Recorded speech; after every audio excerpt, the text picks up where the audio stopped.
Good evening. Thank you for joining us here on WBHM Digital Broadcasting. We have lost one of our hosts today, and I hope that you will please pray for the Maliks. Kevin passed this morning, and we are in full support of the family, and we care.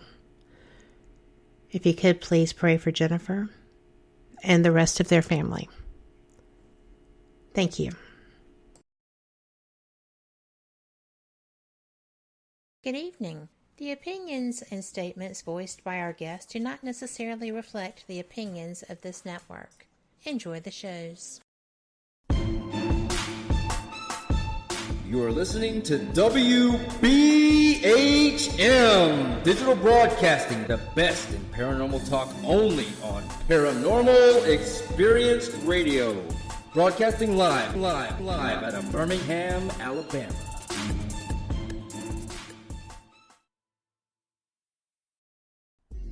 This is Ghost Talk with 187 PI. Sit back and prepare yourselves for an adventure into the paranormal world with host Shelly Robertson and 187 PI research team. Ghost Talk is broadcasting live from Ohio's most haunted jail. Learn about their ongoing research at the jail and abroad, investigation techniques, and their personal encounters. Here is your host of Ghost Talk and 187 PI founder, Shelly Robertson.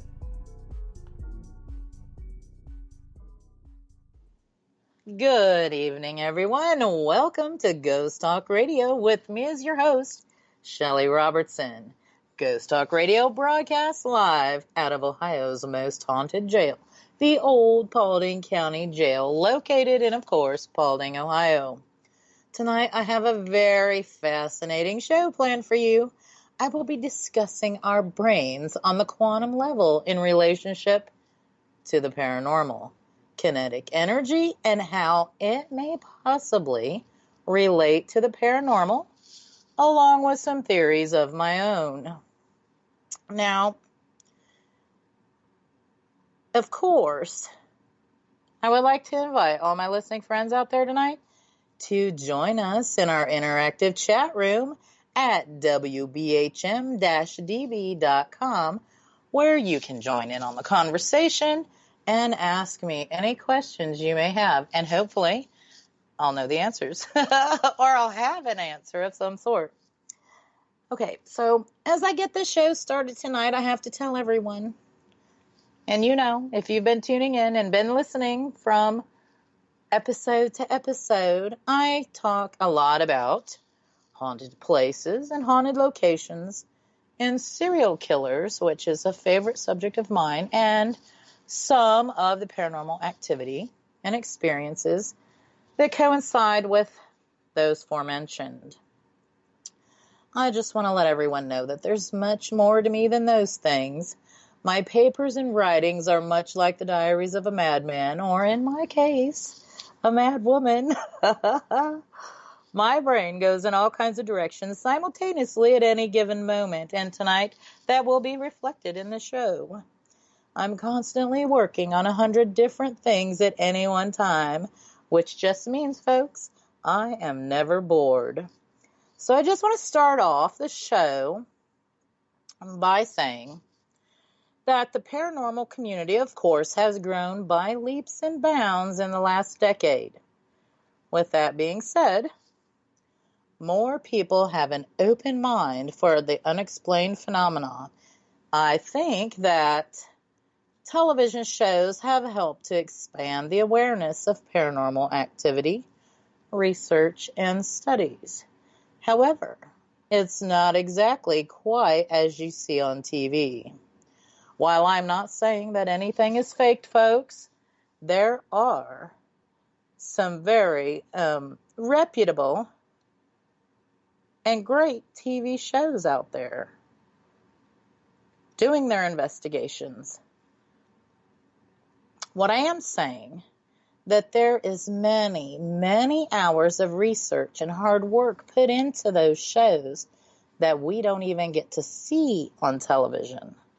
The television shows must condense everything down to either 30 minutes or to 1 hour and may have been at a location for a week or longer to get some of the footage that we are shown on those shows.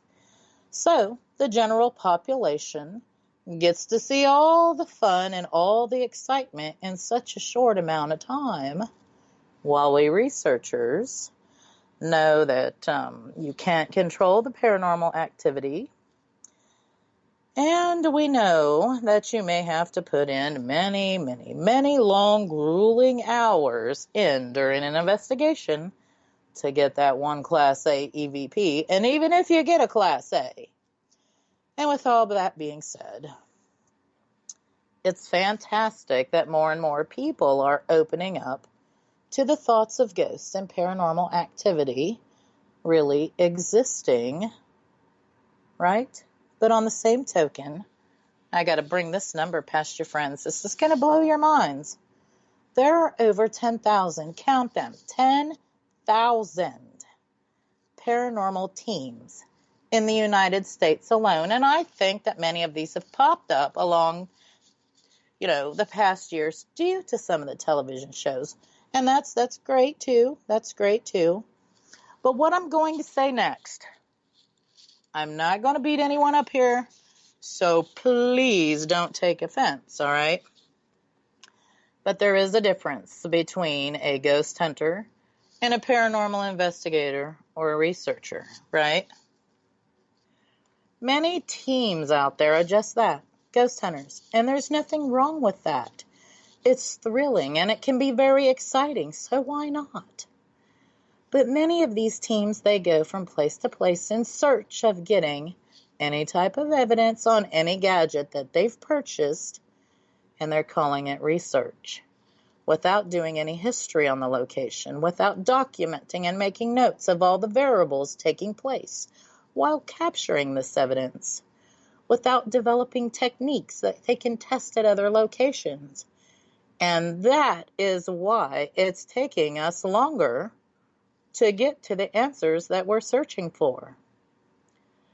The reason is that we have many, many, many more ghost hunters than we have researchers. There's a lot of hobbyists, and there's nothing wrong with it, right? Nothing wrong with hobbyists. I just have a small problem with the ghost hunter classifying themselves as a researcher. Same is true if you plant a tree in your yard and then you call yourself a horticulturist. Well, indeed, you're not a horticulturist. You just planted a tree. Why, the tree may be enjoyable and it may have been fun for you. That makes you horticulturist, right? Now, of course, those statements, they may make your average ghost hunter who classifies themselves as a researcher angry and upset and all in a tizzy, and it's not meant to do that. Every field contains hobbyists of some sort, and that's fantastic. Hopefully, why I'm bringing this out, hopefully, some of the hobbyists will become researchers and help add some helpful information to the paranormal field. Share, work on the same goal. So, as a researcher, I, along with my team, we develop hypotheses and we work on those until we find that we can develop a theory. We'll work on this idea over and over and over again, looking for similarities, recording occurrences, making notes on all the atmospheric variables, making notations on what equipment is being used, and when certain conditions are present and certain activity occurs, we can take those instances and try to duplicate our findings over and over again.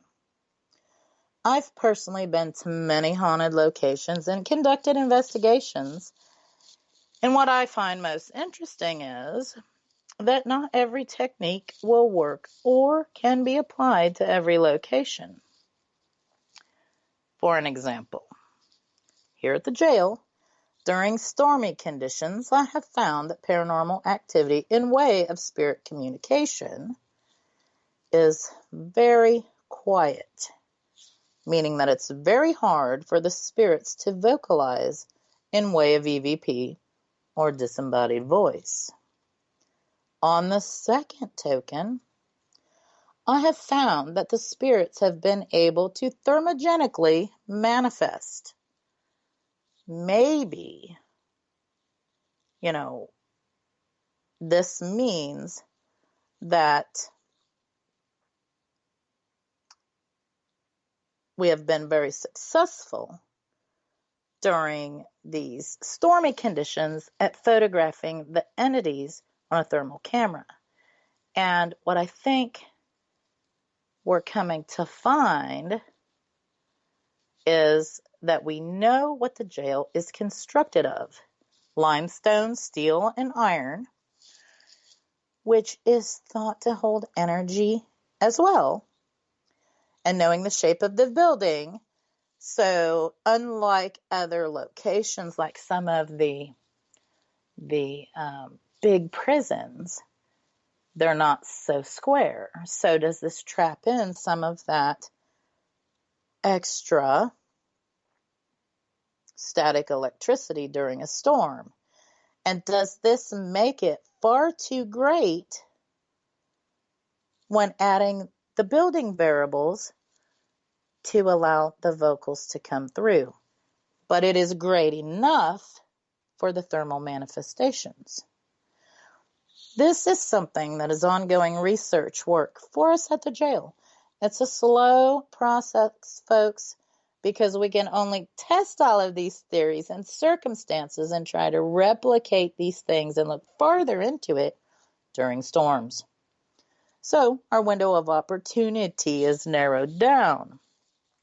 We have been very successful in our attempts to replicate our findings during the storm occurrences, and we have quite a lot of photos that we've gathered during the storms. Many of today's scientists, they don't believe that ghosts exist, and we know this. However, there are a few of the scientists who are working on some extraordinary discoveries, right? And next I'm going to talk about some quantum physics and some quantum sciences involving our brains. While there's a whole lot going on this field, and we could talk about it, for the entire show, just this topic alone, maybe 2 or 3 shows, I'm going to just break it down and make it simple for everyone. We are going to talk about how your brain, specifically your brain waves, and possibly another theory on what ghosts are. And this is very interesting. A very controversial theory is that some quantum physicists have put forward a theory that human consciousness stems from microtubules in our brain cells.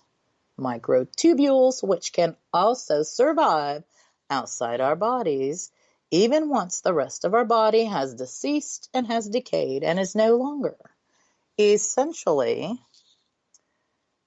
that our conscious can haunt the earth long after we've passed on, right? Now tell me if that isn't interesting. Has the human soul then been found by science? A controversial quantum theory of consciousness called ORC-R, which stands for Orchestrated Objective Reduction. It had a review, and scientists supporting this idea are claiming the recent discovery of quantum vibrations in microtubules inside brain neurons corroborate this belief. The theory called Orchestrated Objective Reduction, ORC-R, it was first developed and put forward in the mid-1990s by an eminent mathematical physicist by the name of Sir Roger Penrose. And he was the was at the Mathematical Institute and Wandham College, University of Oxford. And along with him, a prominent anesthesiologist, Stuart Hammerhoff, MD, Anesthesiology, Psychology, and the Center for Conscious Studies at the Arizona University in Tucson. Gosh, where's my thought process? These two suggested that quantum vibrational computations in the microtubules were orchestrated by sympathetic inputs and memory stored in microtubules and terminated by Penrose objective reduction, hence the name of this whole thing, ORC-OR. Microtubules are major components of the cell structural skeleton. And let me tell you, these are just so small, and it's crazy that you can even believe that something so minuscule can live outside of your body. Now, scientists in Japan and also now at MIT corroborates that the pair's theory, and they suggest that EEG rhythms also derive from deeper level microtubule vibrations in the brain, right? In addition to this, work from a laboratory at the University of Pennsylvania is that they suggest that anesthesia, all right, which selectively erases consciousness while sparing non-conscious brain activities, acts via the microtubules in brain neurons as well. So, there's a lot going on in these tiny little microtubules. Now, considering this, the origin of consciousness reflects our place in the universe, right? The nature of our existence. So, did consciousness evolve from complex computations among brain neurons, as most scientists believe or assert? Or has consciousness in some sense been here all along, as spiritual approaches maintain, right? So, did it develop or was it always here? And the thing about that, Hammerhoff and Penrose, they answer this question. They state that this thought actually opens a potential Pandora's box, but their theory accommodates both the views, suggesting consciousness derives from quantum vibrations in the microtubules, protein polymers inside the brain neurons, which both govern the neural and the sympathetic function. Okay? And they connect brain processes, okay, to self-organizing processes in the final scale, which is proto-conscious quantum structure of reality. Okay, I know that's a whole mouthful, but after 20 years of skeptical criticism, all right, the evidence now clearly supports the ORC-OR study. An important new fact of the theory is introduced also recently. Microtubule quantum vibrations in megahertz, okay, they appear to interfere and produce much slower EEG beat frequencies. Now, despite a century of clinical use, the underlying origin of EEG rhythm have remained a mystery. Clinical trials of brief brain stimulation aimed at microtubule responses with megahertz mechanical vibrations using transcranial ultrasound have shown reported improvements in mood, So maybe I have to put on a brain cap when I'm feeling angry and get some vibrations going on there, and it will make me feel much better. But I'm saying, so if all of this is true, maybe that's why I feel that spirit communications, they work best under certain frequencies.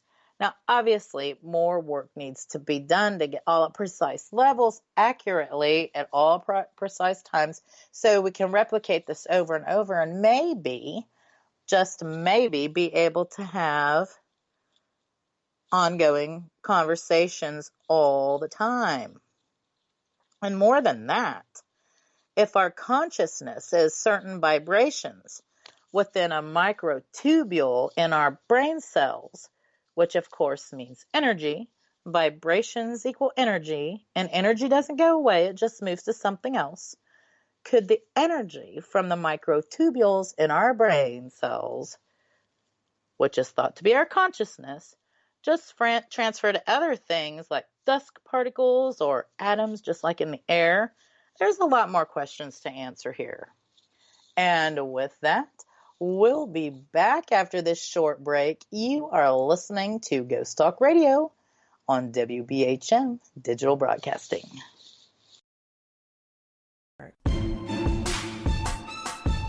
You are listening to WBHM Digital Broadcasting, the best in paranormal talk, only on Paranormal Experience Radio. Broadcasting live out of Birmingham, Alabama.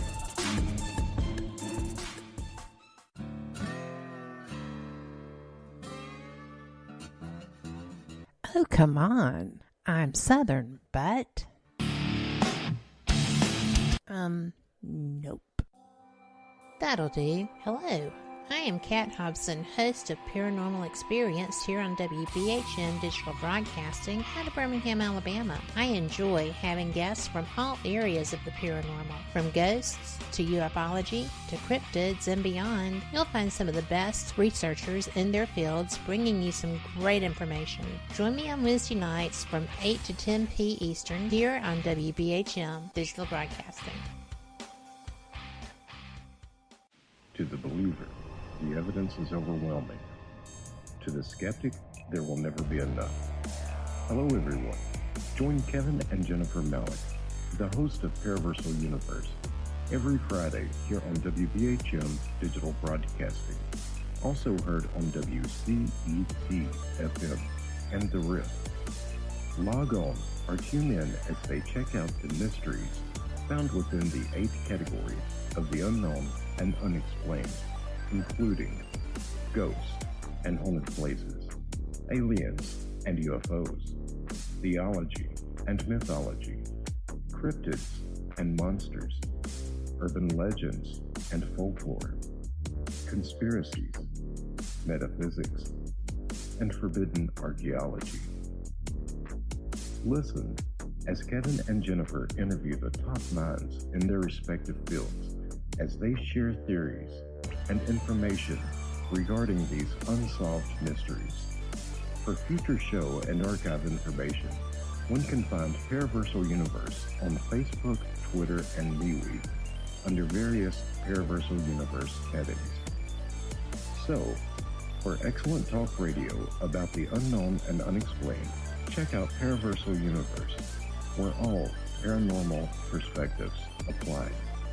Brought to you by the Northern Wisconsin Paranormal Society, LTD, and produced by WBHM-DB.com. Thank you for listening to WBHM Digital Broadcasting out of Birmingham, Alabama. The time is 23 minutes after the hour. Welcome back to Ghost Talk Radio with me as your host, Shelly Robertson. And before the break, I was talking about quantum physics and your brain waves. If you missed the first part of the show, no worries. You can catch the full show archive on Spreaker, Google Play, iTunes, and iHeartRadio at your leisure. And I know we're on a few others too. So if you're members of those, just search for us. You'll probably find us. And I would like you to all invite me. No, don't invite me. Well, I guess invite me. I would like to invite you to our interactive chat room at WBHM-DB.com, where you can join in on my conversation and ask me any crazy questions you might have, and hopefully I'll have an answer. So, some interesting things. There's another theory that some people have come up with that makes some sense to me, quite honestly. And it has to do with kinetic energy. So, first of all, what is kinetic energy, you might ask? Well, kinetic energy is the energy that an object has because of its motion. This energy can be converted into other kinds, such as gravitational or electric potential energy, which is the energy that an object has because of its position in a gravitational or electrical field. Now, many things can generate or possess kinetic energy. Some examples are a baseball, a roller coaster, a car, right? So I do a lot of research at my jail, and we do get a lot of activity on a couple of staircases in the building, namely the third floor staircase, and I've often wondered why we get so much activity on the staircase, right? Well, I'm a nerd, and I'm a knowledge junkie, and I read and search for answers to things just like this, along with my own research, physical research at the jail. So we all know the law of thermodynamics, and it states that energy can neither be created or destroyed. It only transforms. Okay, right? That's the basic law of physics, but one that people most often dismiss, right? You don't think about it. So through constantly combing through physics papers and reports that people have written and other bases of knowledge on this very topic, I've come to find out that there are some theories out there regarding kinetic energy in staircases, right? I'm not alone in wondering why this seems to happen. Like lots of haunted places, you find people catch apparitions on staircases, or they're constantly hearing somebody walk up and down them, all kinds of different paranormal activity and phenomena happening on staircases, right? Well, through my reading and understanding how kinetic energy works, the notion of going upward and downward a flight of stairs actually creates energy. Walking up and down them creates energy. Now, you combine this with chemical energy, work, your body, right? And gravitational energy that's working when you're coming up and going down, right? The gravitational pull of energy.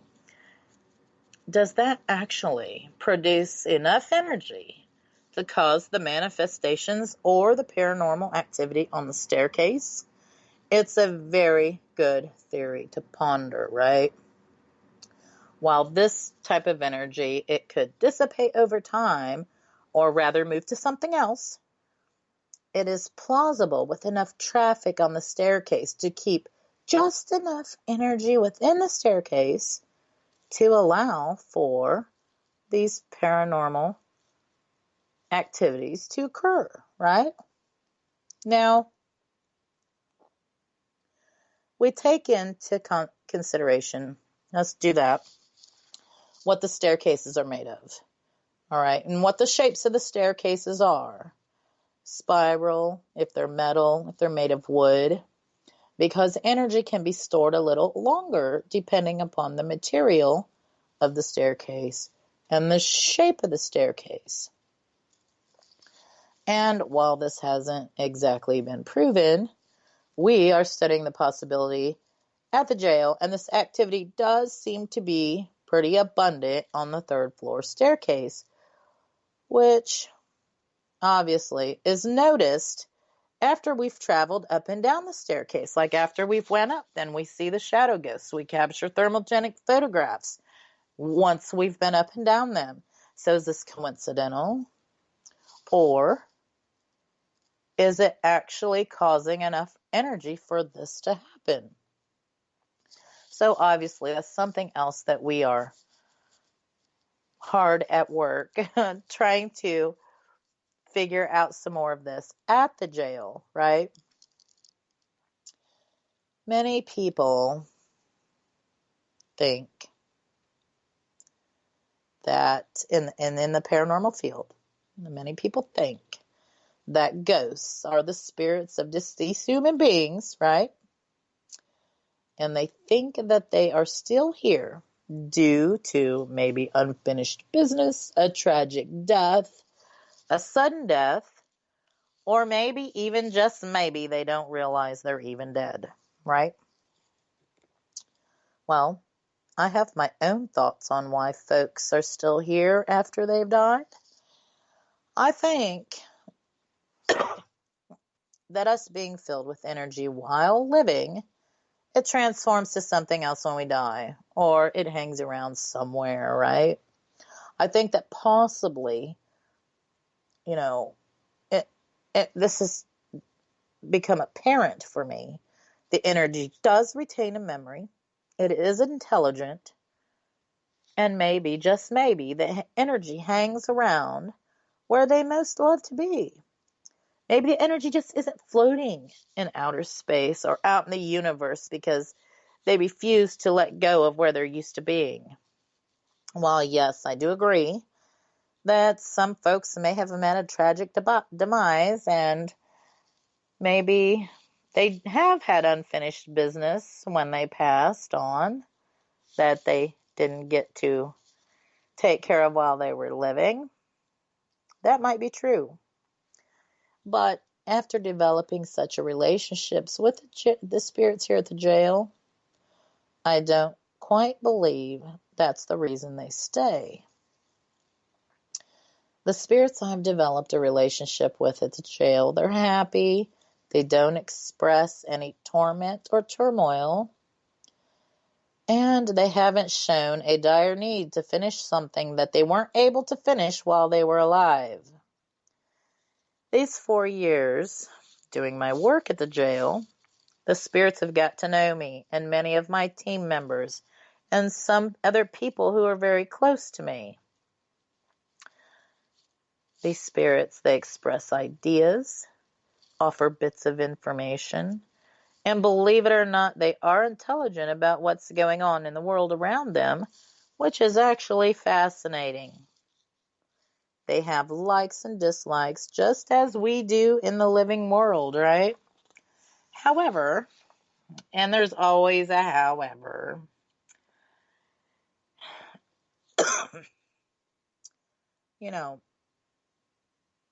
the lines of communication, they're not perfect. And there's gaps, there's holes, there's pieces missing. And I'm working to fill in those gaps, and I'm working to fill in those holes and pave the road to have smoother, easier communications. And to be honest, some of them do not even know why they are still here, right? And beyond that, I have other ideas as to why they still may be here. We are all working towards that one common goal to find out. Yes, we're all trying to crack the code, to figure out if there's life after death here on this planet.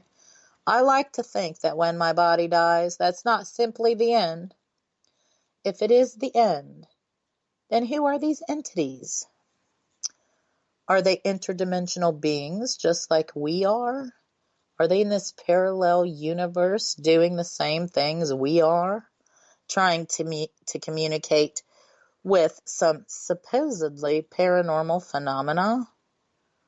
Trying to find out what some unexplained occurrences are? That's a possibility, folks. And I do believe sometimes doing portal sessions, I'm not always talking to ghosts. There's a difference. There have been ongoing, fairly in-depth conversations on specific topics, which lead me to believe that it's more than just spirit communications. So you might be asking, What exactly are interdimensional beings, right? Well, an interdimensional being or intelligence, and sometimes it's also called intradimensional and other dimensional. It's a type of theoretical or real entity in a dimension beyond our own. So, beyond our own, right? What exactly is a parallel dimension or a universe? Well, parallel universes, also known as meta-universes or multi-universes, they are a group of theoretical twin universes that coexist at the same time as our own. They are said to be simple variations of our reality, all running at the same time in different realities. These universes are not uniquely confined to the science fiction realm anymore, folks. Philosophy, physics, and even theology have theories about why multiverses exist and how they work. Parallel universes have often been used in science fiction and TV programs as an explanation for strange phenomena, right? Well, quantum mechanics, the science that looks for explanations to phenomena that cannot be explained by the regular law of physics and science, has been studying parallel universes since 1956. An American physicist, Hugh Everett, first formulated the idea of the existence to explain the theory that every possible outcome of every choice we have actually does happen. While in this universe, you may choose path A, and an alternate, you will choose path B in a parallel universe, right? So, where and how parallel universes exist is actually the most heated source of debate, right? Some say meta-universe coexists close to us, so close, in fact, that ghosts may be nothing more than people from alternate universes somehow slipping into our reality. So they're just kind of bleeding in and we think they're a ghost. Others think that the universes are infinitely far, way beyond the farthest galaxies. And a third theory is that parallel universes exist in different dimensions, either a lower or higher than the four-dimensional world we live in, right? So while the idea of parallel universes may seem incredible, and it seems incredible, more and more scientists are buying into the idea of a multitude of universes coexisting barely millimeters away from us. A disturbing new theory currently being researched in several high-profile universities is that, and you'll be stunned, is that the Big Bang may not have been the actual beginning of the universe, folks. In fact, some scientists are now claiming that the big explosion we see as the origin start of our world and life could actually be the result of two universes colliding, thus generating a new one. Now, this revolutionary theory has been taken seriously by quantum mechanics scientists and is now the source of a heated debate across the world. Some people even believe that, for an example, the shadow ghosts that we see are other people from other dimensions that are, by some chance and some circumstance, our dimensions are, like overlapping, and we can see them as shadow ghosts. So if this would be true, on the same token, do they see us as a shadow ghost as we see them? That's what I would like to know. That's a very interesting thing to ponder. And through this show tonight, you see just how my mind wanders from topic to topic to topic, and it probably drives some people crazy. So let's move on to parapsychology, shall we? First of all, what exactly is parapsychology? Some of you know, I'm sure, and it's the study of alleged psychic phenomenon, which could be ESP, telepathy, precognition, clairvoyance, psychokinesis, telekinesis, you know, and other paranormal claims. For example, related to, near-death experiences, synchronicity, reincarnation, which is actually a very interesting thing, reincarnation, and apparitional experiences, right? And it is considered to be pseudoscience by a vast majority of mainstream scientists, of course, in part because, in addition to the lack of replicable evidence, parapsychological claims simply cannot be true unless, all right, the rest of science isn't. So that's why they, mainstream scientists don't believe in it, because if they do, then the rest of science can't be correct. So that's so very interesting, right? So let's take a look at ESP, for example. This is one form, and it is paranormal. And ESP, extrasensory perception, is also called our sixth sense. Sixth sense, yeah. It includes, claimed reception of information not gained through recognized physical senses, but sensed with the mind. The term was adopted by Duke University psychologist J.B. Rhine to denote psychic abilities, right? So it's just like the information just comes to you, right? Second sight is a form of extrasensory perception, which it's the power to perceive things that are not, present to your five other senses, whereby a person perceives information in the form of a vision about future events before they happen, right? Or they perceive information about things or events at remote locations, and that's called remote viewing. And with that, folks, we'll be back after this short break. You are listening to Ghost Talk Radio on WBHM Digital Broadcasting.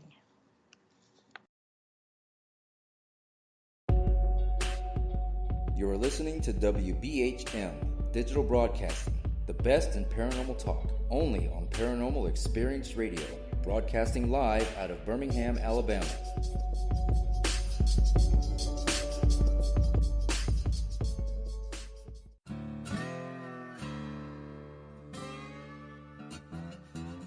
Oh, come on. I'm Southern, but... nope. That'll do. Hello. I am Kat Hobson, host of Paranormal Experience here on WBHM Digital Broadcasting out of Birmingham, Alabama. I enjoy having guests from all areas of the paranormal, from ghosts to ufology to cryptids and beyond. You'll find some of the best researchers in their fields bringing you some great information. Join me on Wednesday nights from 8 to 10 p. Eastern here on WBHM Digital Broadcasting. Since 1948, Fate magazine has brought you reports of the strange and unknown, all of them true. Fate Radio is carrying on that tradition, bringing you the unusual, macabre, strange, and bizarre. Join host Kat Hobson Sunday nights from 8 to 10 p.m. Eastern on WBHM Digital Broadcasting.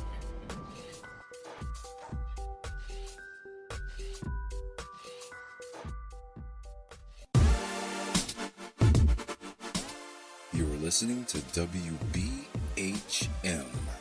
Digital Broadcasting, the best in paranormal talk, only on Paranormal Experienced Radio, broadcasting live out of Birmingham, Alabama.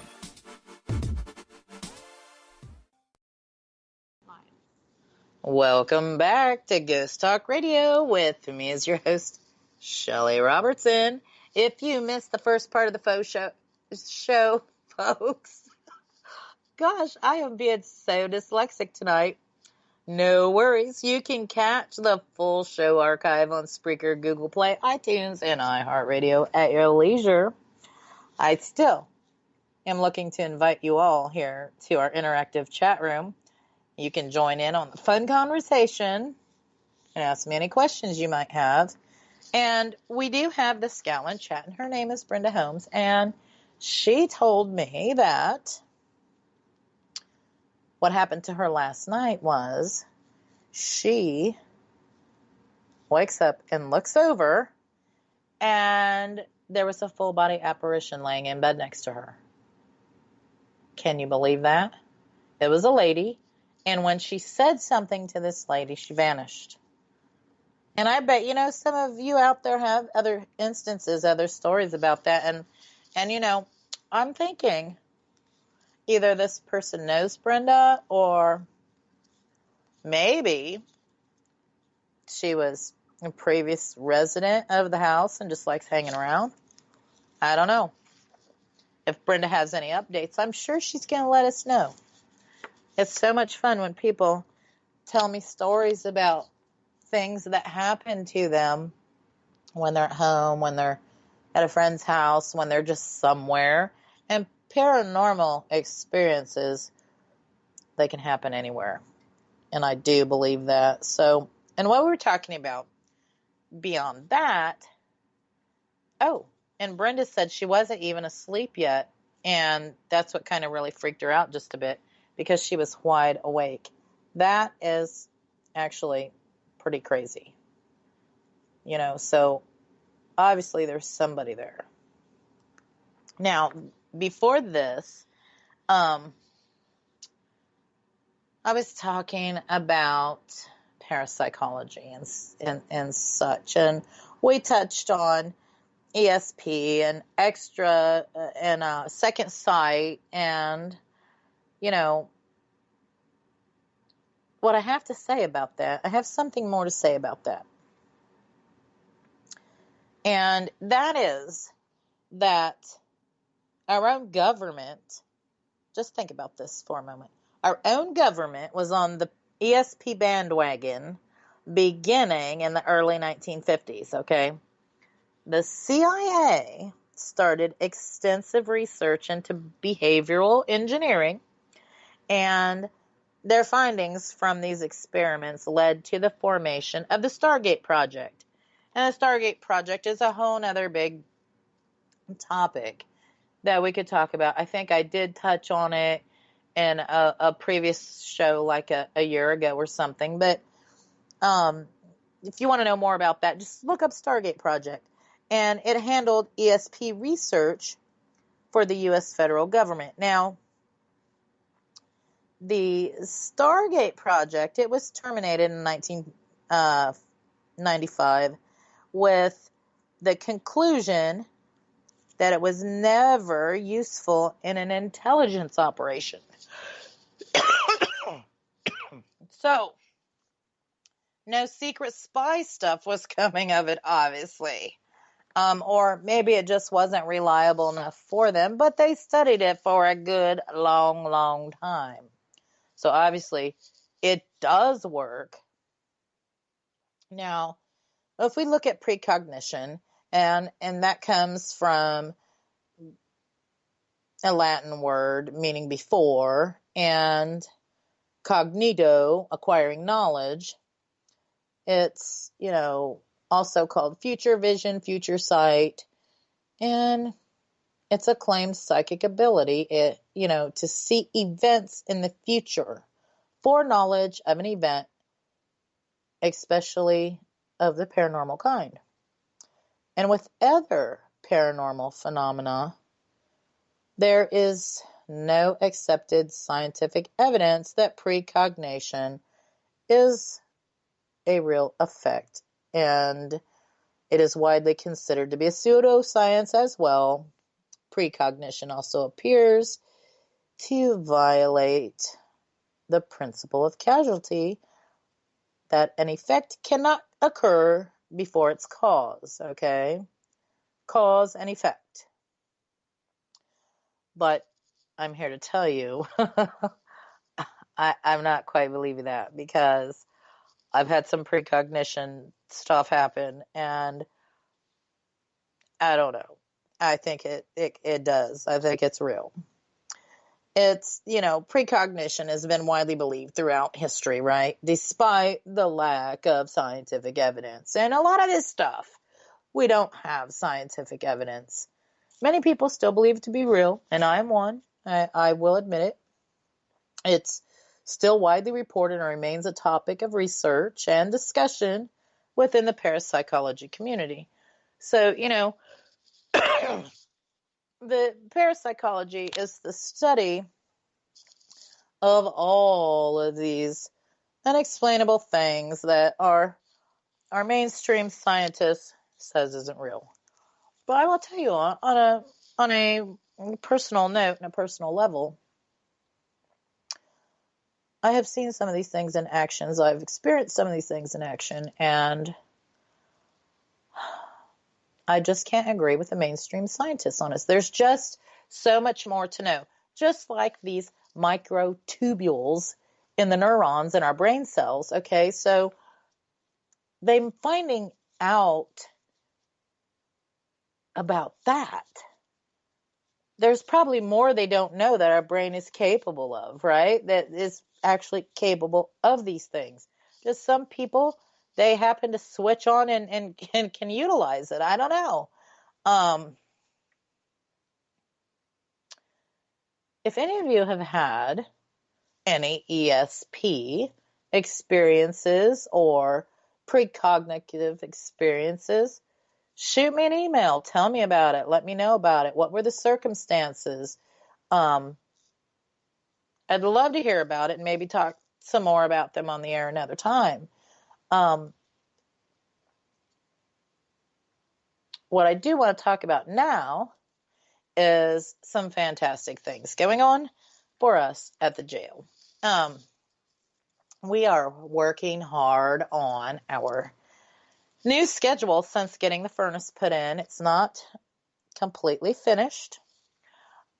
Our schedule isn't. The furnace is, and it works fabulous. It took a month for him to install it, but you know what? It's fantastic. I just can't tell you how great it is to have heat in the building this time of year now. So, and that changes our plans and our game over the winter months. So we're working on a schedule to have some events and to allow some people to pick up some winter private paranormal investigations.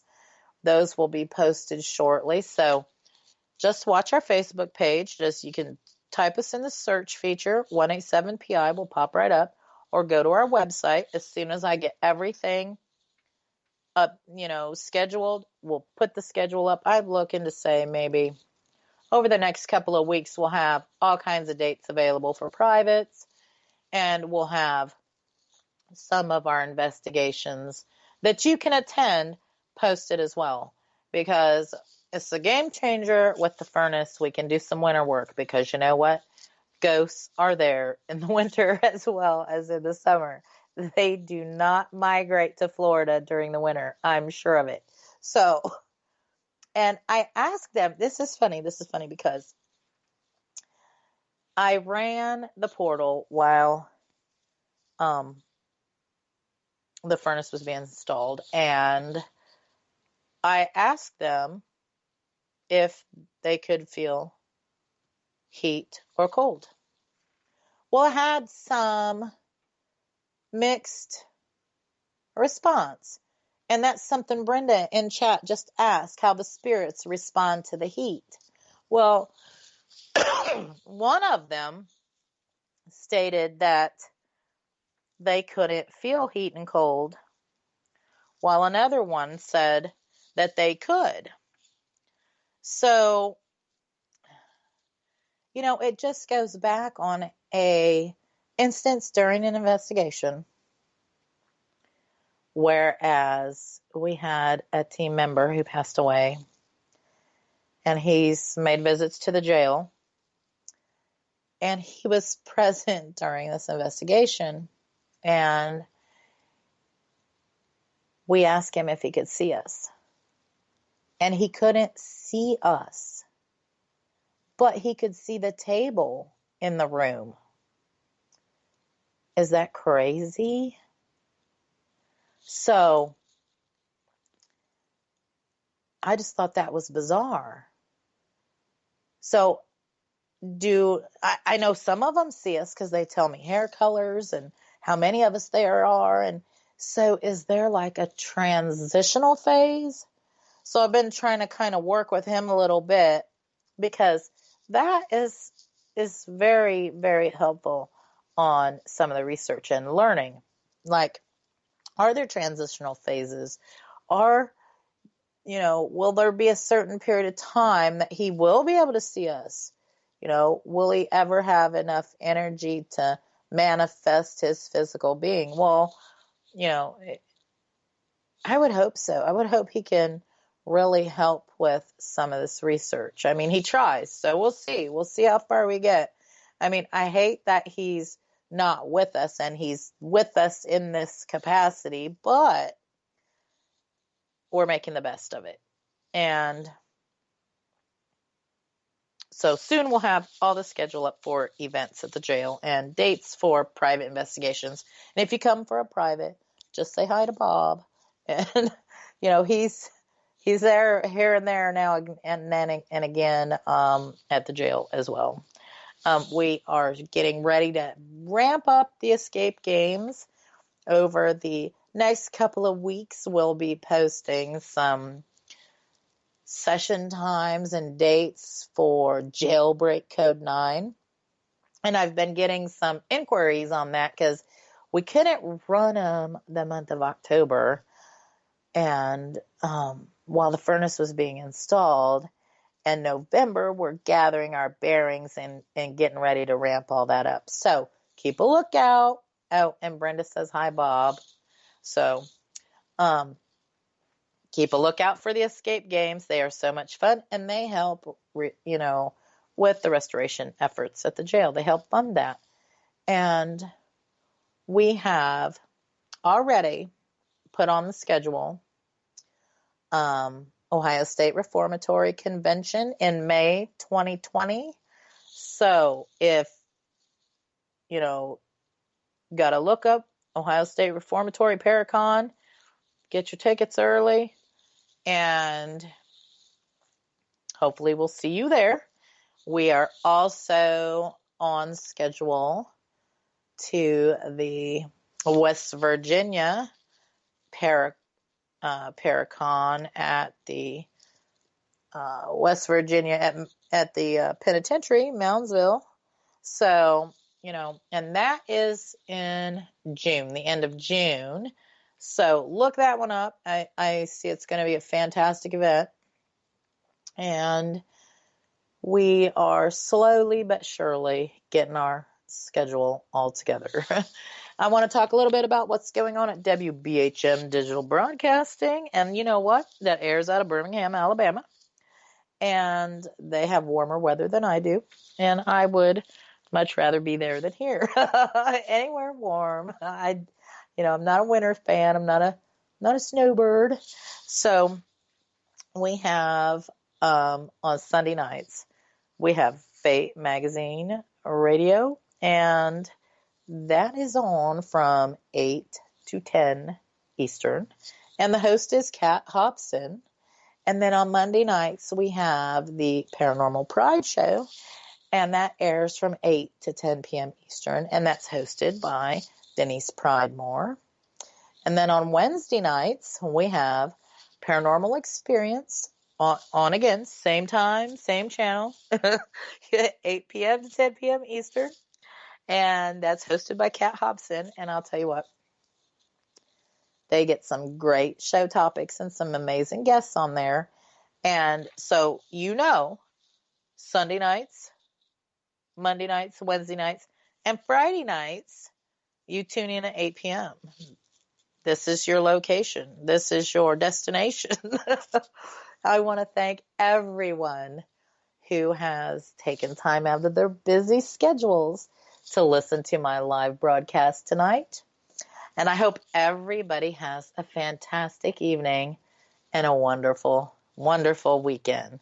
Good night, everyone.